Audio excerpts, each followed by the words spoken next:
বস একজন নন অ্যাক্টর, তার ছবি আসছে, সেটা নিয়ে লোকে এক্সাইটেড যে হ্যাঁ কাজটা ভালো হতে পারে। কিন্তু একজন অ্যাক্টর যে এতদিন ধরে ইন্ডাস্ট্রিতে রুল করেছে, তার কাজ নিয়ে লোকের বিন্দুমাত্র এক্সাইটমেন্ট নেই। আমি কোন টপিকে কথা বলছি? একটা হচ্ছে সালমান খানের আপকামিং ছবি দ্য ব্যাটল অফ গলওয়ান, তার আরও একটা গান ড্রপ করা হয়েছে, নাম হচ্ছে मैं हूँ।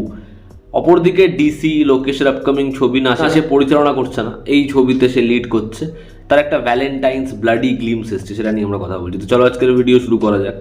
প্রথমে যদি আমরা কথা বলি সালমান খানের আপকামিং ছবি ব্যাটল অফ গলওয়ানের আরও একটা গান मैं हूँ নিয়ে। তো এই গানটা না আমি শুনলাম, এবং গানটা যে খুব খারাপ হয়েছে আমি বলছি না, গানটা যদি ভালো হয়েছে এমনও নয়, একটা মোটামুটি গান, শ্রেয়া ঘোষাল গেয়েছে তাই জন্য ঠিক আছে। তবে গানটার যেরকম কম্পোজিশন, গানটা যেরকম শুনতে লাগে, যেরকম লিরিক্স, সেটা খুবই মানে ঠিকঠাক ওকে ওকে জায়গায়, সেটা কখনোই স্যাটিসফাই করাতে পারে না। কিন্তু যখন তুমি ভিজুয়ালস দেখবে, সালমান খানকে দেখবে, তার এনার্জি দেখবে, চলো অ্যাটলিস্ট আগের গানের মতো লিপ ম্যাচ করছে না এমন মনে হবে না, কিন্তু তোমার আবারও মনে হবে যে সালমান খানের ইচ্ছা নেই, সে মোহমায়া ত্যাগ করে দিয়েছে সিনেমা থেকে, যে না ভাই আমি তো এনার্জি দেবো না। যে অ্যাক্টর সুপারস্টার এনার্জি দিচ্ছে, রাফ অ্যান্ড টাফ হচ্ছে, যেরকম যা ইচ্ছে হোক, আমি ভাই একদমই সিনেমার জগতে নেই, আমি এসব জগৎ ত্যাগ করেছি। সালমান খানের এরকম এক্সপ্রেশন, এরকম তার এনার্জি, এবং চিত্রাঙ্গদার সাথে এরকম কেমিস্ট্রি, কোনটা রোম্যান্টিক ট্র্যাক কোনটা ইমোশনাল ট্র্যাক আমরা বুঝতেই পারছি না, কারণ ওই যে ট্র্যাক সেটাই তো কাজ করছে না।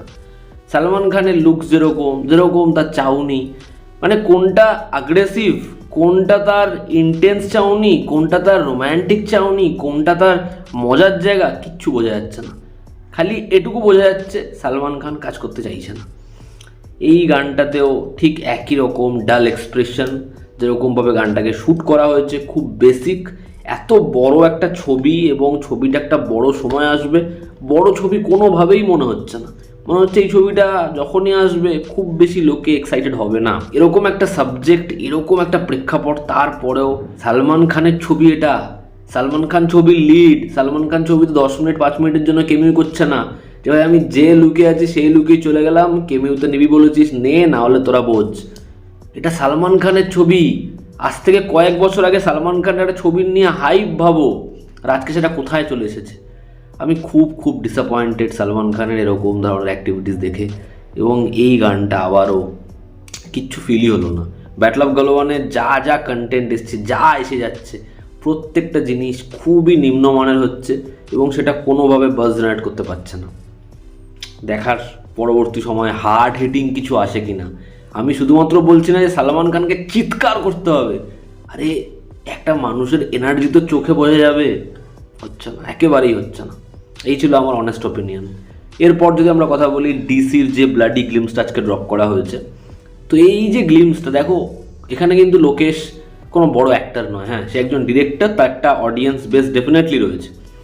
আর আমি কোথাও একটা গিয়ে এই রক্তারক্তি অ্যাকশন দেখতে দেখতে ক্লান্ত, কিন্তু এই যে গ্লিমসটা এসছে, যেহেতু এরকমভাবে অনিরুদ্ধ মিউজিকটা প্রেজেন্ট করেছে, মিউজিকের ওপরে পুরোপুরিভাবে গ্লিমসটাকে যেরকমভাবে নিয়ে যাওয়া হয়েছে, সেটা ভালো লাগছে দেখতে, সেটা মজাদার। লোকিকে যেরকম দেখতে লাগছে ভালো।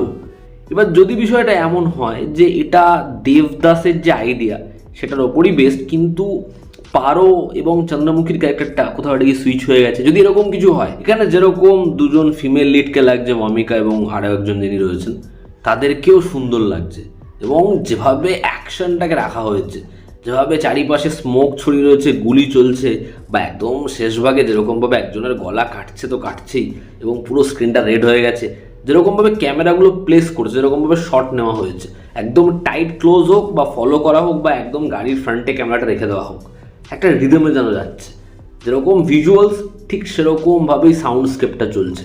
ডায়ালগস ছাড়াও সেটা কোথাও একটা কি ইন্টারেস্টিং, সেটা দেখে মজা লাগছে। তো যে কারণে ডিসির এই গ্লিমসটাও আমার ভালো লেগেছে। এবং বলে রাখি, দৃশ্যম 3 এর ফার্স্ট লুকও ড্রপ করা হয়েছে, না এটা হিন্দিওয়ালা দৃশ্যম 3 নয়, এটা মোহনলালের মানে অরিজিনাল দৃশ্যম।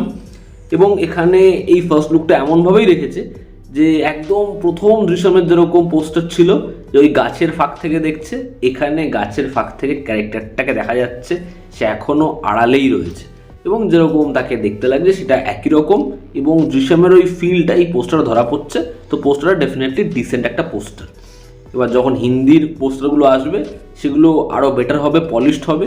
দেখার হিন্দি ছবিটার আগে এই ছবিটা রিলিজ হচ্ছে, এই ছবিটা রিসেপশন কীরকম করে এবং এটার চক্করে হিন্দি ভার্সানের কি চাপ হয় দেখার সেটা। তো এই ছিল আমার ওপিনিয়ন আপকামিং এই কাজগুলোর টিজার গান নিয়ে। তোমরা যারা দেখেছো তোমাদের কি ওপিনিয়ন জানিও। জনতা আমাদের পাশে আছে, আবার দেখা হচ্ছে ঠিক কি।